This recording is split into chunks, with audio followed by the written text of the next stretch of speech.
What's up, y'all? First and foremost, welcome to 2026, and Happy New Year's to y'all too.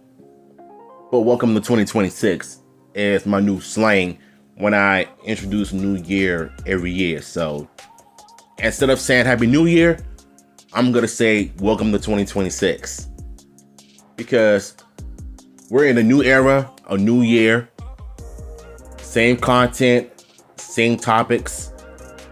Ain't nothing changed.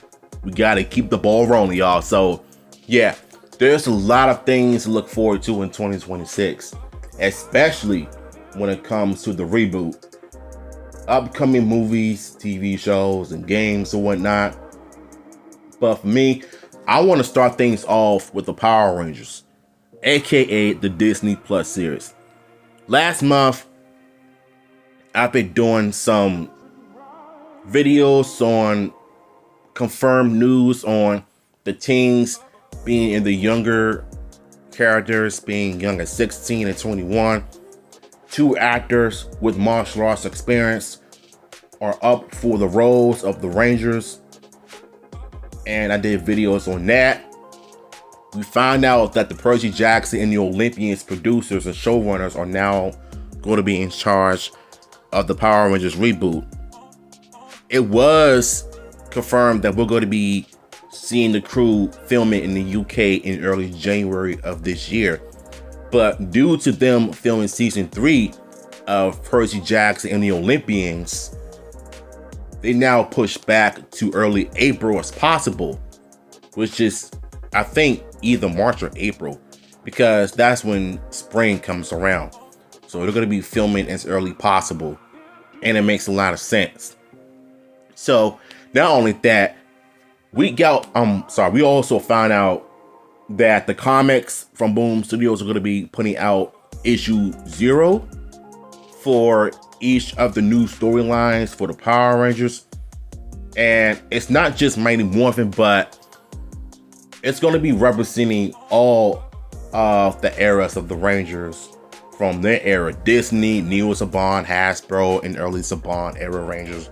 They're all going to be part of the Boom Studio comics, and you love to see that, and it makes a lot of sense as to why they're doing that.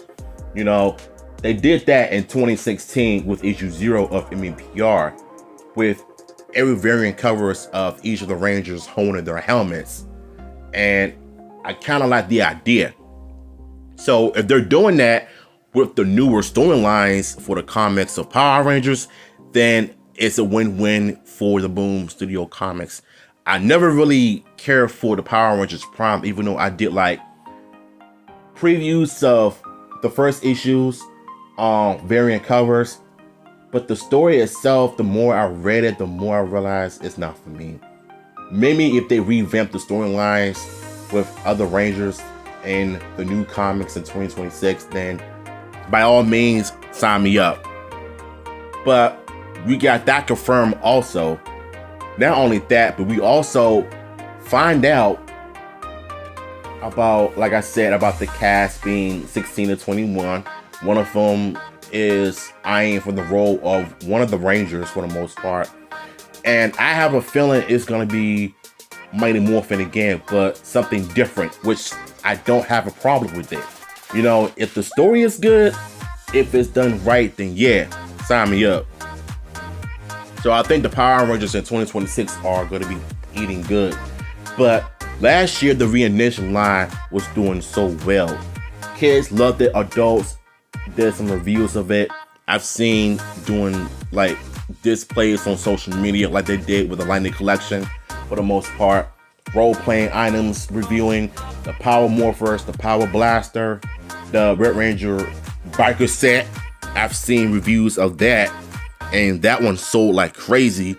Even the Dragon Dagger that came with the Power Coin that goes with the Power Morpher. And they also teased the White Ranger Power Coin.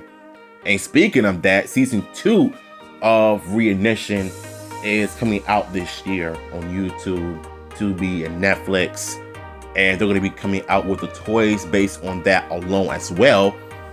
And Not only that, but Hasbro is going to be in charge of the toy line based off the reboot of the Disney Plus series, while Playmates can focus on revamping the classics. And then after that, they're going to focus on other teams besides Mighty Morphin. 3 years of Mighty Morphin, and then they're going to do every single one of them. And 2026 of Power Rangers is looking good. Street Fighter, on the other hand, is looking fantastic, in my opinion, because when we find out the cast of the characters playing the iconic characters in the Street Fighter film, we were a little unsure about why they were given this role. And my first video that I did was Kalina Lin as Chun-Li of last year. Let me tell you something. The amount of excitement for the Chun-Li fans out there, it definitely made people happy. And we found out some more Street Fighter characters appear in the movie. Some wrestlers, some musicians. 50 Cent, the Vega actor, he's also a country singer. Then we've seen the trailer, the sneak peek at the Video Game Awards last year. That one had everybody excited. Yes, it's goofy and campy, but I think what they're doing with it is leading into the camp and cheese, and it makes sense. You know, Street Fighter is known for being cheesy sometimes with the campiness with Street Fighter 2. Then the later additions came along after Street Fighter 2, like Street Fighter 5 and 6. If you look at the animations and if you look at the gameplay, it's very adventurous as far as like the graphics goes. And the animations and the facial expressions of the characters being beat up and whatnot, that is camp. That is cheats. And I think that's what they were trying to do with the Street Fighter reboot. It looks fun, it looks exciting, and the visuals looks like an actual game being brought to life. Now, the biggest problem I have with the Street Fighter community is the ones that are called grifters. Grifters are the worst thing to ever happen to mankind. Why? Because they're the same ones complaining about the movie being cheesy, or the ones that are gonna go end up seeing it regardless of how it looks. I think the reason why they were so caught up and caught off guard as to why it looked this way is because they're stuck on the seriousness of Street Fighter. Maybe they're stuck on Street Fighter Assassin's Fist, even though that fan film is a good movie. But the thing about it is that what it's missing is a little bit of that camp. Like Ken, for example. Ken has always been a cheesy character because he's always the goofy one. Ryu has always been a serious fighter. And I think what the movie is gonna do is they're gonna balance the seriousness and the campness, you know, as long as they don't mess up the characters.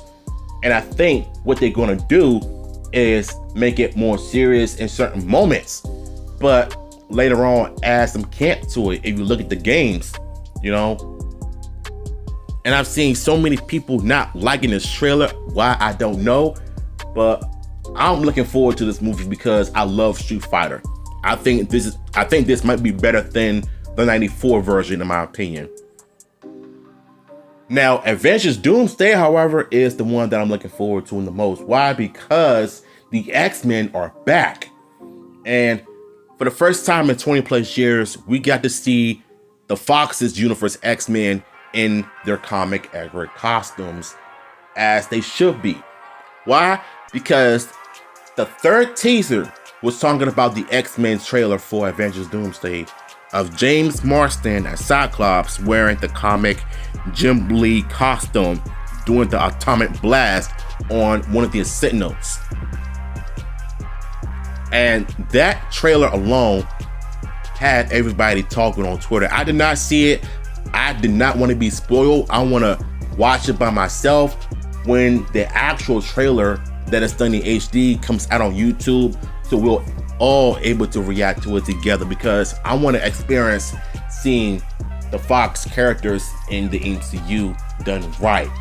And I think he's gonna have his leadership moment like he had in X-Men 97. So that is the one thing I'm looking forward to the most, seeing James Marsden as Cyclops, because I love the character. I grew up with Cyclops. the same way I grew up with Wolverine. Now, I don't know about the other characters. I don't know if they're going to show up in Avengers Doomsday, but just know that they're in their comic accurate outfits like they should be. Leave it to Kevin Feige, who is able to bring the Fox's characters to life in the MCU while putting them in their comic accurate costumes and making them feel right. You know what I'm saying? So the X-Men trailer and the Avengers Doomsday along with it is the one I'm looking forward to this December in 2026. Also, I found out that they're also going to be doing a Wolverine project in the MCU. Now let's see if Hugh Jackman decides to come back or not. We shall see. Now, the Michael Jackson biopic is something I'm looking forward to also. Me, my aunt, and everybody will be seated in theaters watching Javar Jackson bring his uncle to life in the biopic. It looks like it's going to be a lot of fun. They have a lot of money. They film a bunch of music videos. And this musical is going to be the best Michael Jackson film of all time. It might be better than The American Dream from back in the day, even though I appreciate the movie for what it was. But I think I'd rather much see someone that is going to bring it to life. But the Michael Jackson original actor who played him, the older version, he did a good job. You know, may he rest in peace. But this is my opinion. If I get you in the comment section, I don't care. That's just how I feel.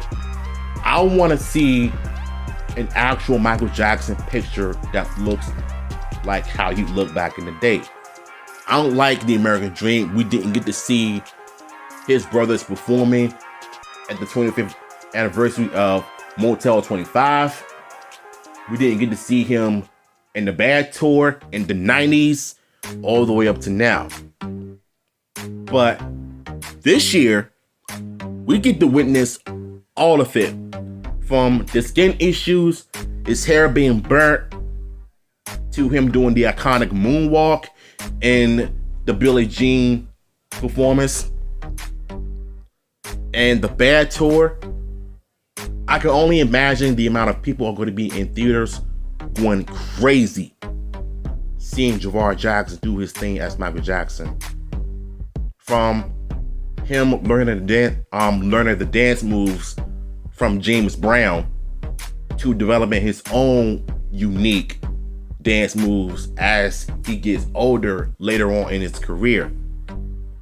So I think 2026 is going to be the year when the Renaissance era is about to begun. So I can't wait to see all of it, and I'm so blessed to be alive that I get to witness it with all of you.